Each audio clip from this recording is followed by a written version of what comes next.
Some names and details in this story have been changed for the purpose of anonymity and confidentiality. Not all photos were taken at the scene. On May 14, 2015, at 11:20 in the morning, an event occurred in the Greenbrier sector of Great Smoky Mountains National Park that turned the lives of the Wilson family into hell for 8 years.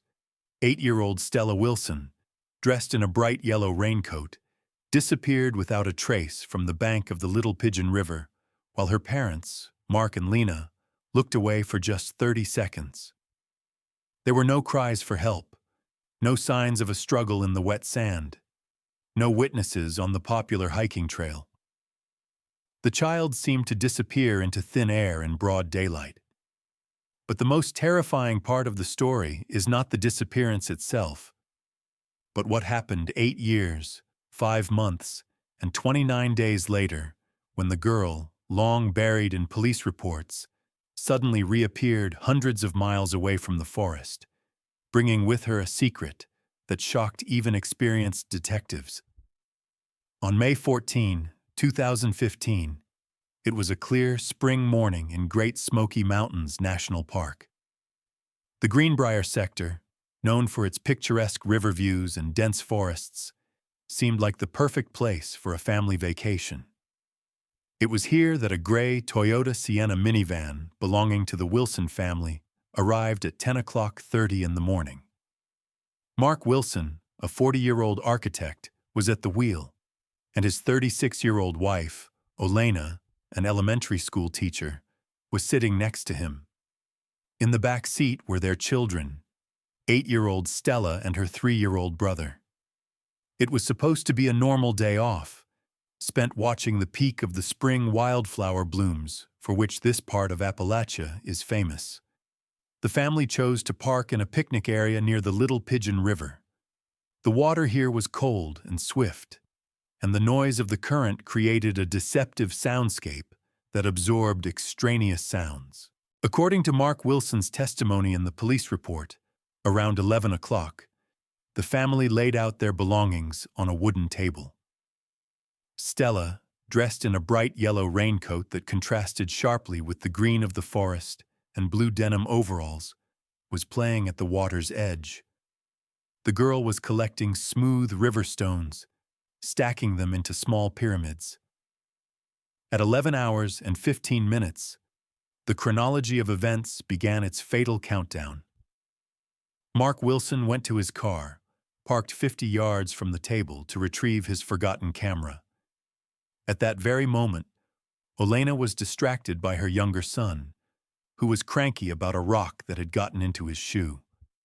She turned her back on the boy to the river to help him change his shoes. This action, she said, took no more than 5 minutes. At 11:20, Olena looked up to call for her daughter. The shore was empty. The yellow stain of the raincoat was nowhere to be seen. Only the sound of the water broke the silence. For the first 20 minutes, the parents tried to find the child on their own. They combed through the nearby bushes, shouting Stella's name, convinced that she had simply gone behind the nearest trees or hid behind boulders. However, the forest was silent. Panic was growing with each passing minute. In the deep Greenbrier Gorge, there was no cell phone service, making it impossible to call the rescue service immediately. At 11:45, Mark, realizing the criticality of the situation, got into his car and drove at high speed to the nearest ranger post, leaving his wife to continue the search on the spot. The official search operation began at 1 o'clock in the afternoon. Park rangers immediately blocked all exits from the Greenbrier sector, checking every vehicle leaving the area. At 3 o'clock in the afternoon, canine teams with sniffer dogs arrived at the scene. The dogs confidently picked up the girl's trail near the water. They led the search team about 300 meters upriver, heading in the direction of the old, half-forgotten Grapevine Ridge Trail. However, something strange happened there. At a stretch of rocky scree where a steep uphill climb began, the trail abruptly ended. The dog circled in place, unable to determine the further direction of travel, as if the child had simply disappeared from the surface of the earth. No trace of another person or vehicle was found in the area. Over the next 10 days, one of the largest search operations in the state's history unfolded in the national park. More than 200 volunteers, professional rescuers, and National Guard units combed the area in squares. The search area covered a 15-mile radius. Helicopters equipped with thermal imagers capable of detecting human body heat, even through dense tree canopies, were flown into the air. Search teams checked the many abandoned farm buildings, historic log cabins and stone foundations that dot the area. The rescuers descended into narrow gorges, examined caves and rhododendron thickets that form impenetrable thickets in the area. The results were depressing. Not a scrap of yellow raincoat or a trace of a child's shoe was found. The only material find during the entire search was a children's plastic scoop that belonged to Stella. It was found on the 4th day of the search, 1 mile from the place of disappearance, up a hill. This discovery raised more questions than answers for investigators. The terrain between the river and the point where the scoop was found was so difficult and rugged that an 8-year-old child could not have physically covered that distance in the short period of time that passed between the time of the disappearance and the start of the active search. Moreover, no fingerprints were found on the scoop, except for those of Stella herself, and the position of the object indicated that it could have been thrown there intentionally. After a month of intensive efforts, when all resources were exhausted and no new leads appeared, the active phase of the search was curtailed. The case of Stella Wilson's disappearance became a dead end. The parents were left alone with their grief, and the dense forest of the Great Smoky Mountains plunged back into silence, hiding the secret of what happened in those fateful 5 minutes. But investigators had no idea that this was only the beginning of a long darkness. On November 12, 2023, exactly 8 years, 5 months, and 29 days after that fateful morning in the national park, the story that was thought to be over was shockingly continued. The city of Knoxville, Tennessee, was hit by a wave of abnormal early frosts that night. The air temperature plummeted, forcing the homeless to seek any shelter from the chilling wind. At 23:40, a police patrol crew, making a round on the outskirts of the city, noticed movement near the technical premises of the Redberry Market supermarket. In the narrow space between the humming compressors of the refrigeration units and the brick wall, the officers found a person sleeping, curled up in an unnaturally tight ball. It was a girl. She offered no resistance when the officers woke her up, but she did not say a word. Her eyes were unfocused, and her behavior resembled that of a cornered animal resigned to its fate. Since the detainee did not have any documents on her, and she looked to be 16 or 17 years old, the patrol officers acted in accordance with the protocol for dealing with homeless minors. She was taken to the nearest city shelter, the Harbor of Hope, where the duty shift was to provide her with first aid and conduct an initial registration. The shelter staff member on duty, filling out a card under the name Jane Doe, recorded details in the observation log that would later become key evidence in the criminal case. The entries showed an extreme degree of physical exhaustion. The girl weighed critically low for her height.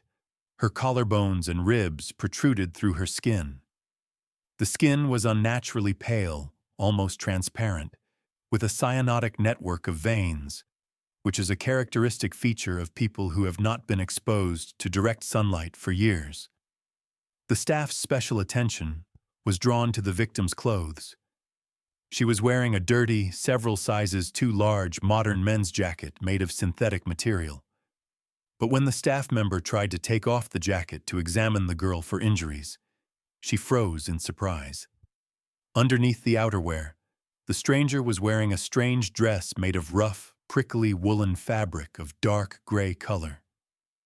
The seams on this garment were made by hand, with thick threads, and the cut resembled museum exhibits from the time of the first settlers, rather than the clothes of a modern teenager.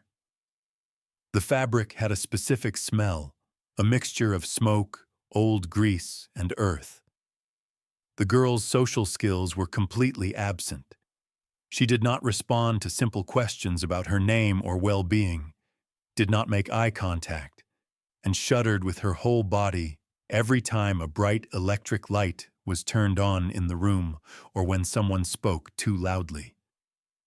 She refused to sit on a chair, trying to crawl to the floor in the corner of the room. According to the instructions, an officer was called to the shelter to perform a fingerprinting procedure to check the girl against the database of missing or runaways. When the scanner read the fingerprints and sent a query to the federal database, the system produced a result that made the officer on duty turn pale. He couldn't believe his eyes and restarted the program, then repeated the scan twice more. The result remained the same. The fingerprints belonged to Stella Wilson, a girl who was officially reported missing and unofficially killed in the Great Smoky Mountains in 2015.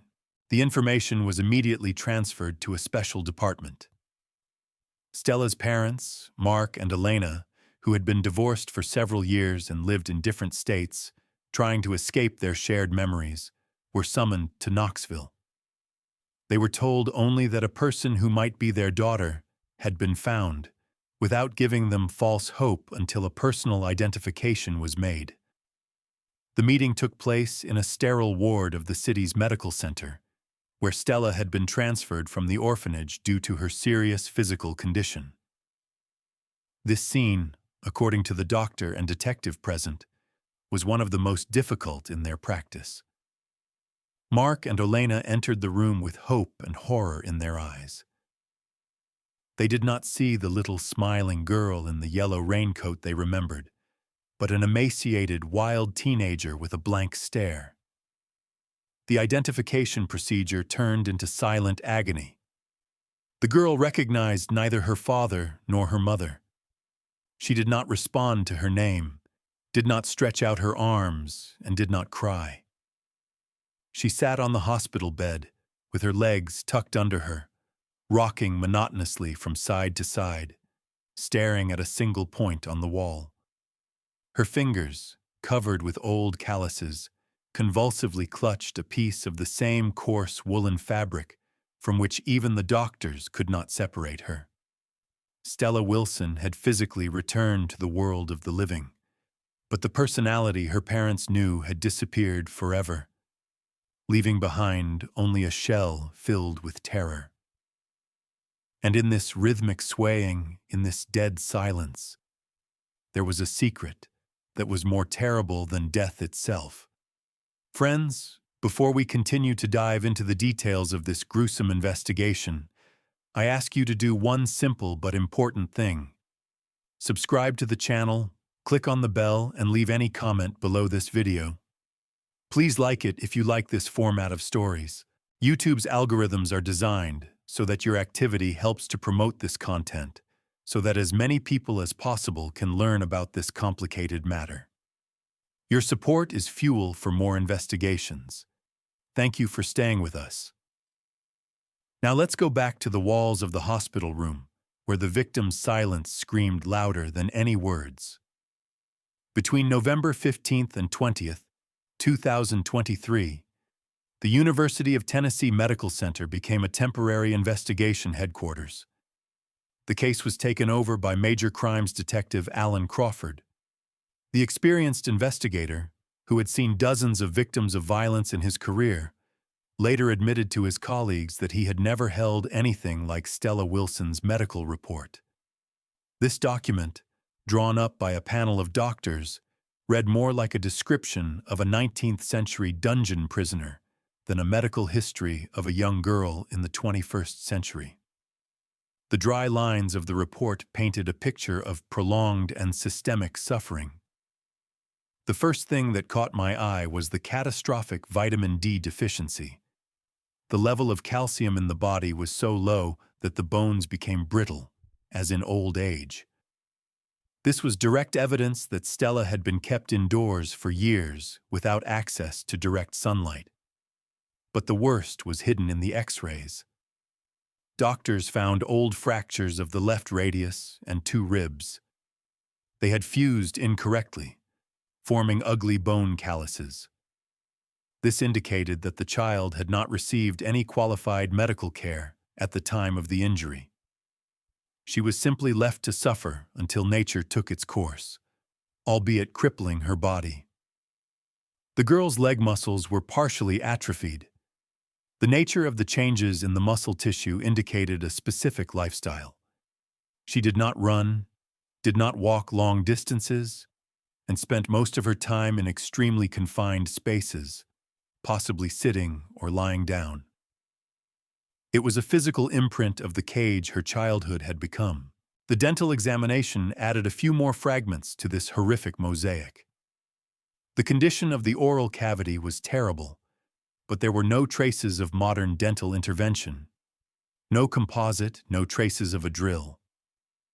Instead, the doctors found the remains of beeswax, which someone had used to primitively fill carious cavities, and traces of regular use of specific herbal decoctions to relieve gum disease. Stella was treated, but with methods that modern medicine rejected 100 years ago. The doctors qualified the patient's mental state as a dissociative fugue, complicated by complete mutism. She was not just silent, she had crossed out language from her arsenal of interaction with the world. Psychologists tried to establish contact, but ran into a blank wall. Stella existed in a survival mode, where words were superfluous and perhaps even dangerous. However, the girl's hands became the most important, and at the same time the strangest. Hive. Detective Crawford, observing Stella through the mirrored glass of the ward, noticed her fingers. The pads were unnaturally coarse, covered with specific hard calluses that could not have come from ordinary housework. But her motor skills were even more alarming.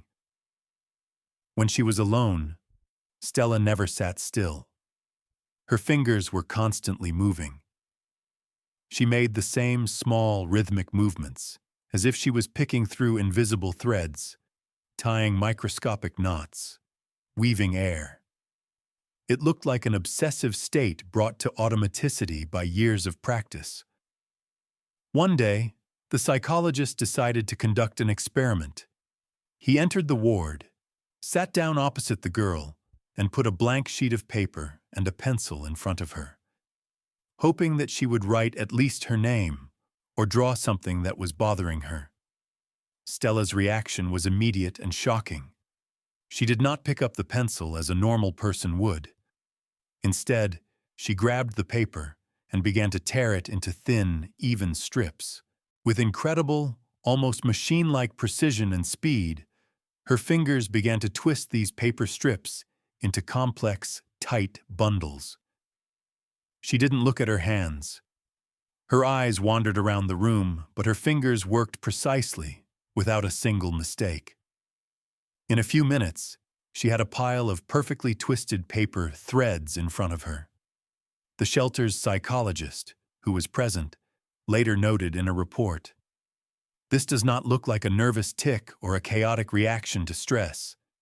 This is a professional skill, muscle memory, which is formed by years of exhausting, monotonous work." She was not just kept, she was used as a living mechanism. Stella worked.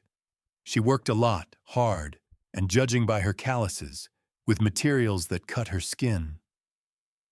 The key to unraveling what exactly the girl was doing was found in the forensic laboratory.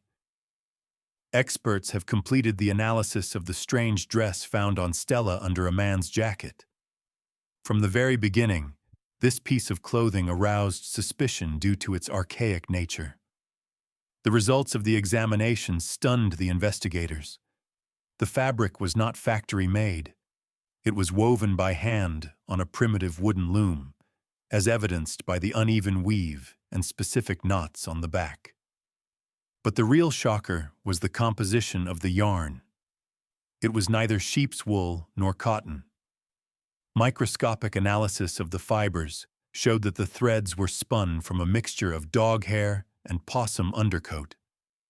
The textile expert involved in the case explained to Detective Crawford that this technology of processing and spinning wool from animals not intended for this purpose by nature was used by extremely poor settlers in the most remote corners of the mountains before the beginning of the 20th century. It required a complex, multi-stage treatment with lye and grease to remove the specific odor and make the thread suitable for weaving. This technology has been considered forgotten for at least 100 years. No one in the modern world, not even reenactors, did this because of the laboriousness of the process. This meant only one thing. The place where Stella was being held was not just an isolated basement of a maniac. It was a fragment of the past, a time capsule, somewhere deep in the forests, where the laws of civilization did not apply and time had stopped. And someone in this forgotten time needed small, nimble fingers to work with coarse wool. Detective Crawford realized that he had to look not in criminal databases, but in the archives of the history of the region, which everyone thought was dead. In December of 2023, the investigation moved from hospital wards and police offices to the dusty vaults of the Gatlinburg Ethnographic Museum. Detective Alan Crawford realized that standard forensic methods were powerless here. DNA was silent, criminal databases yielded no matches, and the victim was unable to speak. The only clues were Stella's hands and the strange clothes she was found wearing. Crawford turned to Dr. Sarah Jenkins, a leading expert on Appalachian history and crafts. The meeting took place in the museum's archives department, among shelves filled with artifacts from the last century. The detective laid out on the table material evidence number 1, that very rough woolen dress. Next to it, he placed a tablet with a video recording made in the hospital, which showed Stella's fingers mechanically twisting paper strips. The expert's reaction was immediate. Sarah Jenkins, who has devoted her life to studying the life of mountain settlers, put on white cotton gloves and gently touched the fabric. She was silent for several minutes, looking at the inside of the stitches through a magnifying glass. Then she turned her gaze to the video, where the girl's hands were performing a complex, rhythmic dance. According to the witness interrogation report, Dr. Jenkins stated that they were looking at a unique example of the so-called Tennessee knot. This is a specific double weaving technique that allowed for the creation of extremely strong, almost waterproof fabric. This style was characteristic of a few isolated communities that lived in the most remote corners of the Great Smoky Mountains before the creation of the national park in the 30s of the 20th century. The expert explained that this technique was considered lost. It didn't just go out of style. It disappeared along with the families who were forcibly evicted by the government when the protected area was formed. The fact that Stella knew this technique at the level of muscle memory meant the impossible. The girl found herself in an environment where time had stopped almost 100 years ago. She was not taught by textbooks. She was taught by the bearers of the tradition. This discovery forced the investigation to pull up old land registers. In the 30s, when the state bought land for the park, not all residents agreed to leave their homes. There was a special category of people who received the so-called lifetime lease. They were allowed to live out their lives in their homes, but without the right to inherit the land. Officially, the last of these tenants died decades ago, and their houses became the property of the park and were mostly destroyed. However, Crawford suggested that history could have gone the other way. What if the descendants of some of the families hadn't left? What if they had remained deep in the forests, living a hidden lifestyle, invisible to rangers and the IRS?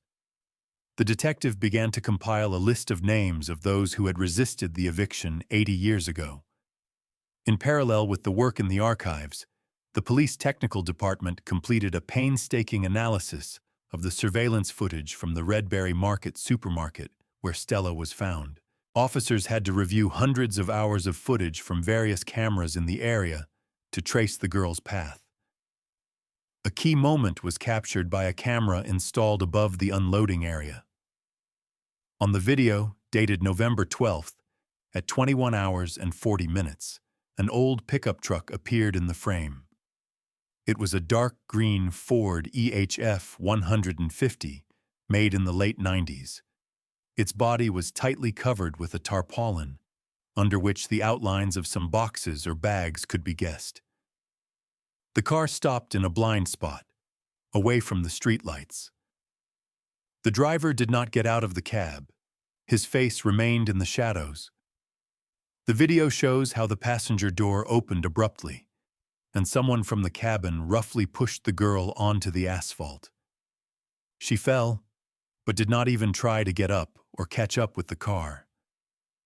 The pickup slowly moved away, keeping its headlights on until it reached a lighted street. The license plates of the car were intentionally or accidentally covered with a thick layer of dirt, making it impossible to identify them completely. However, modern image enhancement algorithms made it possible to restore the license plate fragment. The system recognized the combination of letters and numbers. GD4. This fragment became the thread that connected the past and the present. Crawford superimposed data on old settlements on a map of modern roads. A specific style of weaving, the Tennessee knot, was historically common in a community that lived along one particular road. Today, this road has turned into an overgrown hiking trail known as the Old Settlers Trail. It is one of the longest and least visited routes in the park. The trail stretches for 17 miles through dense thickets and is famous for its abundance of ruins. Old stone chimneys, remnants of foundations, and moss-covered walls. It was there, according to archival maps, that families lived, passing on the secrets of weaving for centuries, and it was there, in a maze of dilapidated walls and forgotten roads, that the trail of an old green pickup truck led. Crawford realized that the answer was not in the city. It was hiding where the maps showed only ruins, but where someone was still keeping the fire burning.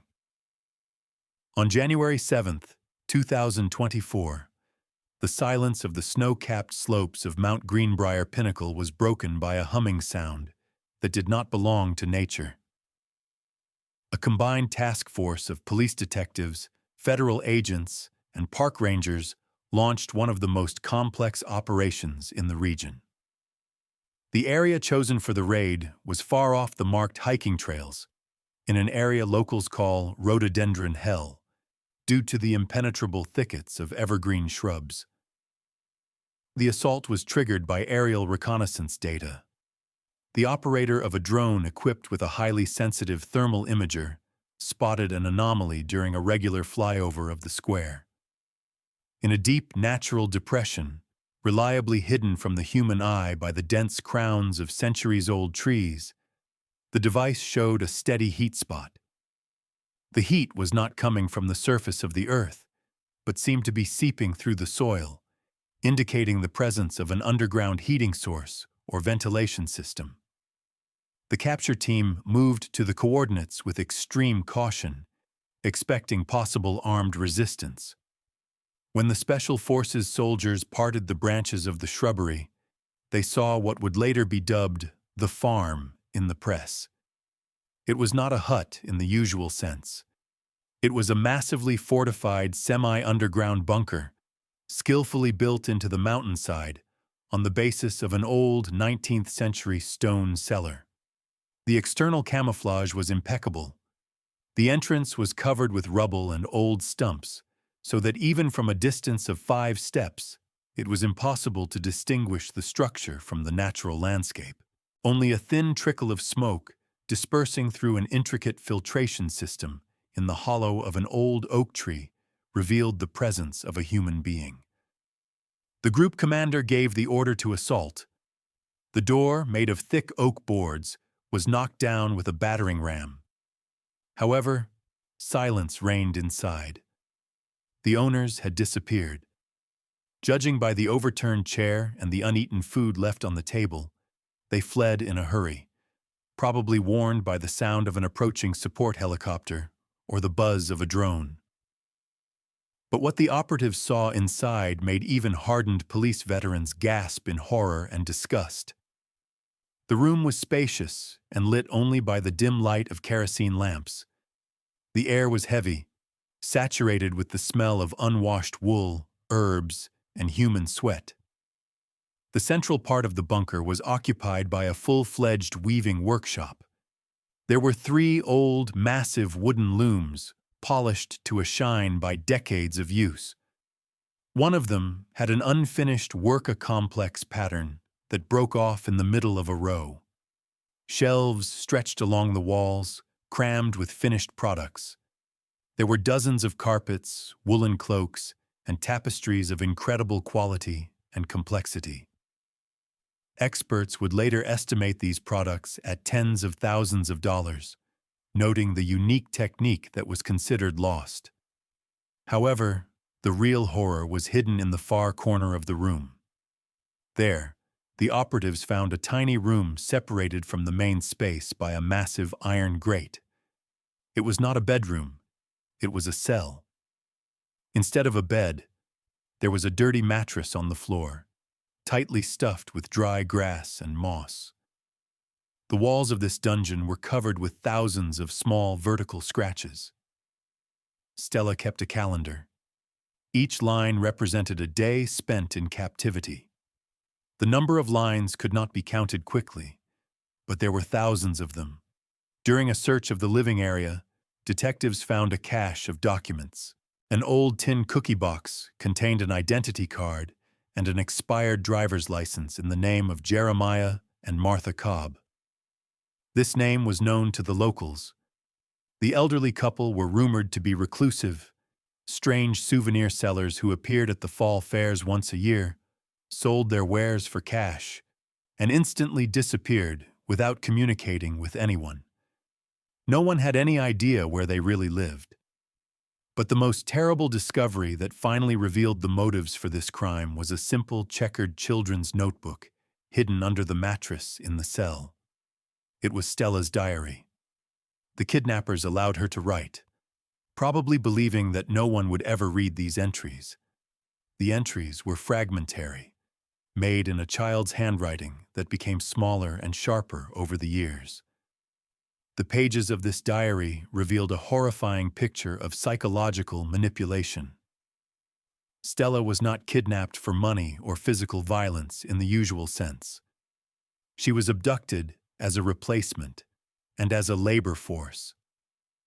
In one of the recordings, the girl quoted the words of Grandpa, the name she used to call Jeremiah. He convinced the 8-year-old that the outside world had burned down in a nuclear war the very day she was lost by the river.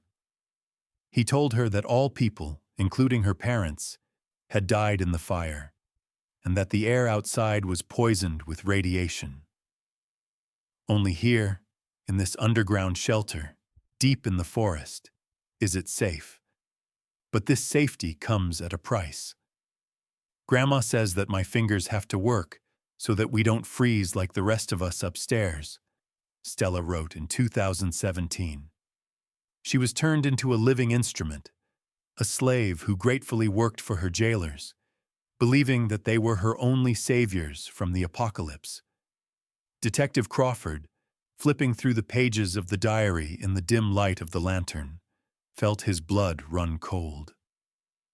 The last entry was made quite recently, shortly before Stella was dumped in the city. It was different from the others. The handwriting was shaky. The letters jumped. Grandma fell asleep and won't wake up. She is cold. Grandpa says the angels came for her, but the cell smells like earth. He looks at me as if I should fall asleep too. In February of 2024, the investigation moved from examining the crime scene to reconstructing the identities of those who turned the child's life into hell. The detectives were reconstructing the biographies of the kidnappers step by step, and what they learned was striking in its cynical duplicity.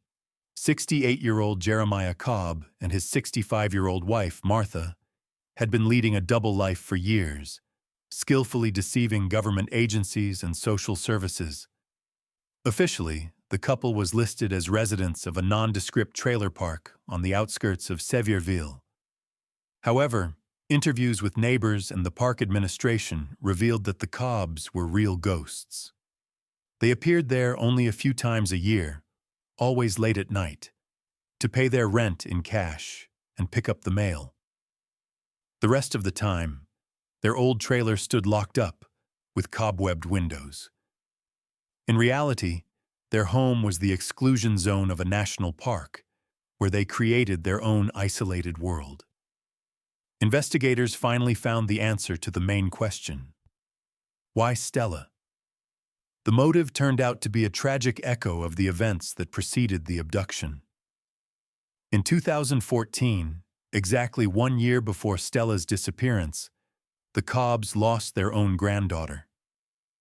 The girl died of complications from the flu, as her fanatically religious grandparents refused to seek medical treatment, relying instead on prayers and herbs. Stella Wilson was targeted for a reason. She physically resembled the dead child. However, the illusion of a new family did not last long. What began as a perverse attempt to replace a dead granddaughter quickly transformed into brutal exploitation. The Cobbs were obsessed with the idea of the so-called pure life and the revival of ancient crafts. But their fanaticism had a completely pragmatic basis. A financial audit revealed a network of intermediaries through which the Cobbs sold their wares. Unique carpets and tapestries woven by Stella's small fingers in a semi-dark bunker were sold in upscale boutiques in Asheville and Chattanooga. Wealthy tourists bought these items for thousands of dollars, believing the legend of authentic folk native art, without even realizing that they were paying for the labor of a child slave. It was a perfect business plan built on blood and fear. But why, after 8 years, did they decide to let go of their source of profit? The answer was found among the garbage in the residential part of the bunker. The operatives found fresh packages of strong painkillers prescribed in someone else's name at a charity clinic. Martha Cobb was dying of an aggressive form of stomach cancer. Jeremiah's ledger, which detectives seized during the search, chronicled the last days of this drama. Entries made with a trembling hand showed that in the face of death, Martha was seized by an animal fear of God's judgment. She dreamed of hell and believed that the only way to relieve her soul was to release her captive. In the recordings from early November, there was a phrase that Martha repeated in her delirium: "Let the bird out, otherwise the fire will take us both." Jeremiah, who had been a shadow of his domineering wife all his life, did not dare to refuse her. In addition, the records testified to his own helplessness. He realized that after his wife's death, he would not be able to control an adult girl and run a complex household in the forest on his own.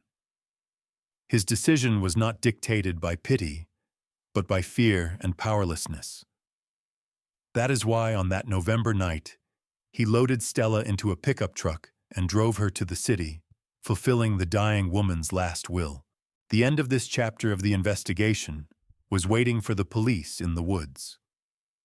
Sniffer dogs combing the perimeter around the bunker led the group to a spot of freshly dug ground, 200 meters from the entrance to the dungeon. The body of Martha Cobb was found under a layer of fallen leaves and clay. She had died a few days before Stella was found. However, Jeremiah himself was nowhere to be found. The tracks of an old pickup truck broke off on a gravel road 10 miles from the bunker, where the car was found abandoned and burned. There was nothing but ash in the cab. Jeremiah Cobb, armed and dangerous, had disappeared into the woods he knew better than the back of his hand.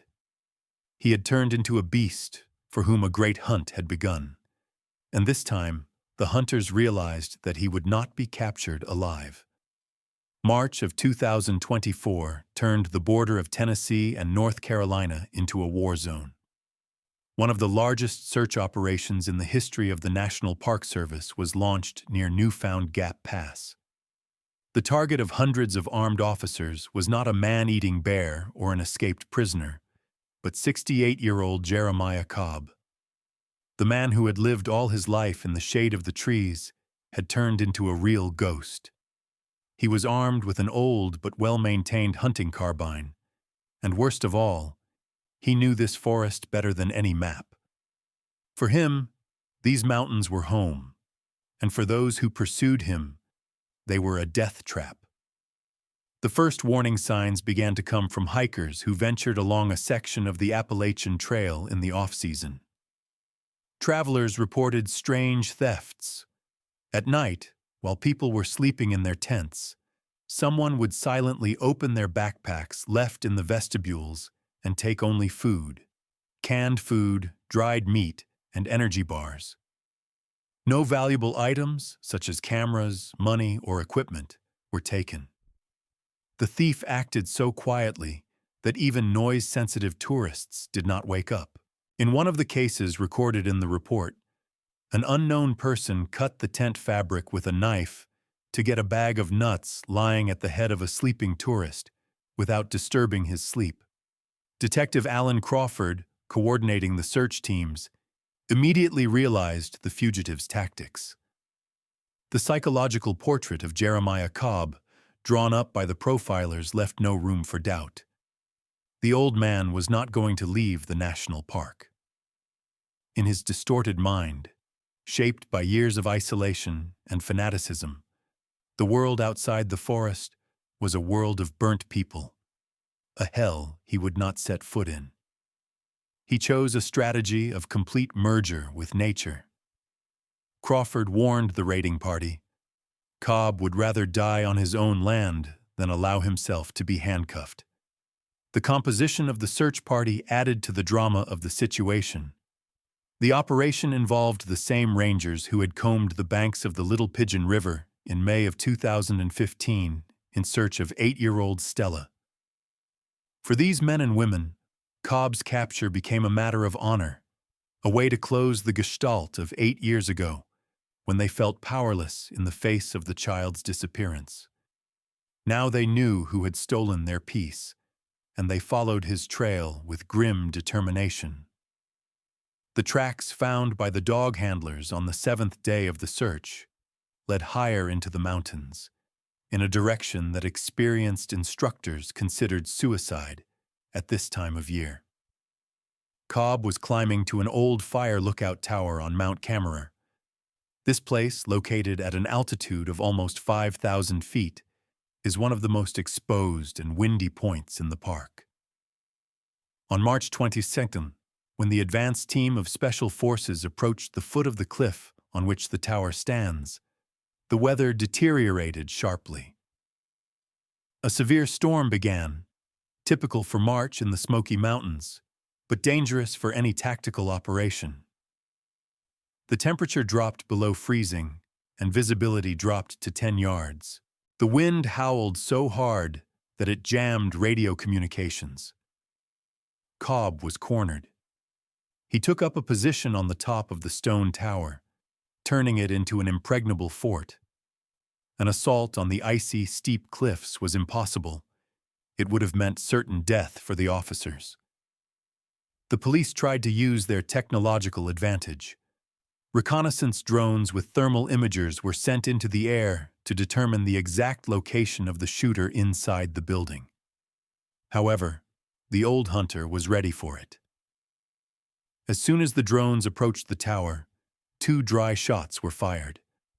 The operators lost the signal. Jeremiah fired without missing a shot, despite the stormy wind and snow. He was not just defending himself. He was hunting the mechanical eyes of his pursuers. This act of aggression made it clear that there would be no peace talks. The situation was at a standstill. The commander of the operation ordered to stop any attempts to approach and called a negotiator.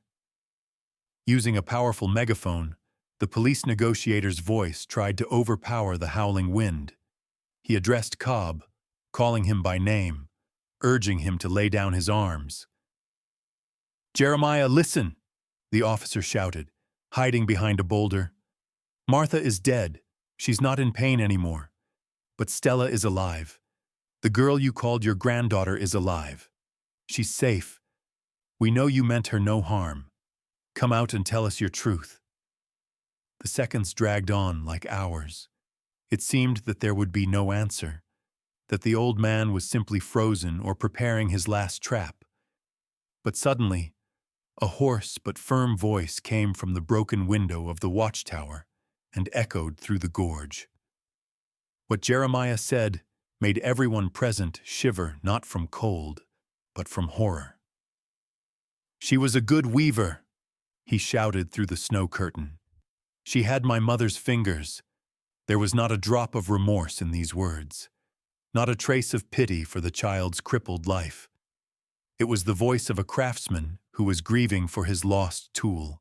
For him, Stella was just a mechanism, a set of skillful fingers that knew how to tie the right knots. This phrase finally dispelled any illusions about Cobb's mental state. He did not consider himself a criminal. He considered himself a victim of circumstances who had been robbed of his most valuable possessions. The storm was getting worse.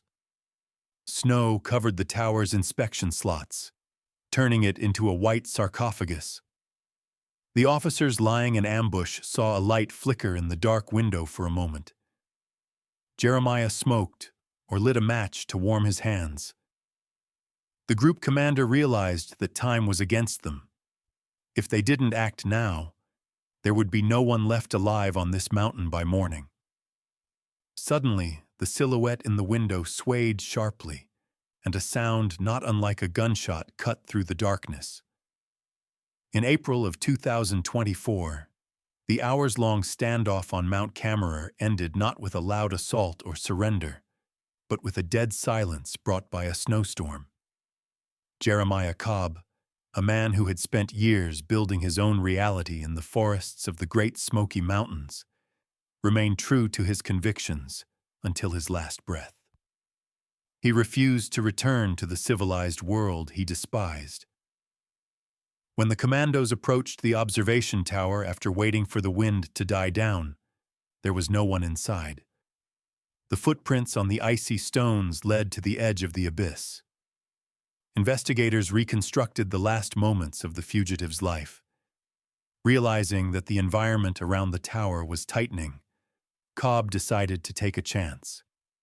He attempted to descend the steep northern slope using an old climbing rope that he had probably stolen from tourists years ago. It was a suicidal decision in the conditions of zero visibility and stormy winds. Jeremiah Cobb's body was found only 2 days later. The search team, using special equipment, went down to the bottom of a deep gorge where the sun did not reach. He was lying on sharp rocks, broken by a fall from a height of more than 300 feet. The rope he was trying to descend by failed and snapped on a sharp rock ledge. When the coroner examined the body, he found only 2 items in his jacket pocket that spoke volumes about the deceased's priorities. The first was a linen bag with seeds of rare plants, a symbol of his manic desire to revive a pure life in a new place. The second item, which took the investigators' breath away, was a long strand of blonde hair neatly tied with a coarse red thread. DNA testing would later confirm that it was Stella's hair. He took part of his property with him to the grave, never letting go of the girl even in the face of death. The ending of this tragic saga takes us from the cold cliffs to the suburbs of Knoxville. Stella Wilson, then 16 years old, was undergoing a long and painful course of rehabilitation. She lived with her mother, Elena, who devoted all her time to caring for her daughter. The doctors in their reports were cautious in their prognoses. Speech returned to the girl extremely slowly. She could say water, no, and light, but complex sentences remained beyond her reach. Her vocabulary was frozen at the level of an 8-year-old child, mixed with archaic words taught to her by her captors. Her everyday adaptation was even more difficult. Olena told social workers that Stella was panicked to sleep on the bed. A soft mattress and clean bedding caused her anxiety attacks because they were associated with something unnatural and dangerous. Every night, she would pull the blanket to the floor in the corner of the room and sleep there, curled up like she was used to doing in the stone cell of the bunker.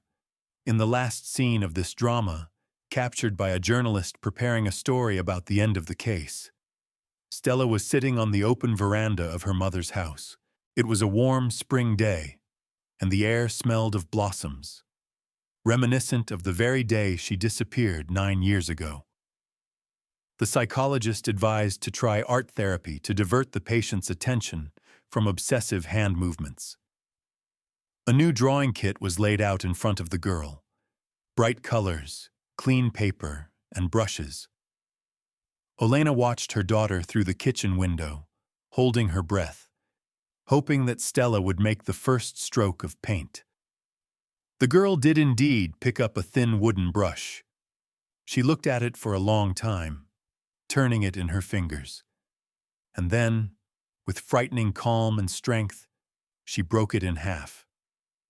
The dry crunch of wood sounded like a gunshot in the silence of the veranda. Stella did not pay attention to the broken instrument. She slowly pulled a long woolen thread from her pocket, which she had previously pulled out of the sleeve of her sweater. Her gaze became focused and cold. Her fingers worked with incredible speed. She began to braid the brush fragment in a complex, perfect knot. It was not a chaotic movement, but a high art, brought to automaticity by years of slavery. She was creating another masterpiece of the Tennessee knot, turning a medium for creativity into a basis for weaving. The camera of our imaginary lens slowly rises from her hands, which continue their endless dance, and heads towards the horizon. There, in the distance, through the spring haze, we can see the majestic blue peaks of the Great Smoky Mountains National Park. They stand motionless, holding thousands of secrets.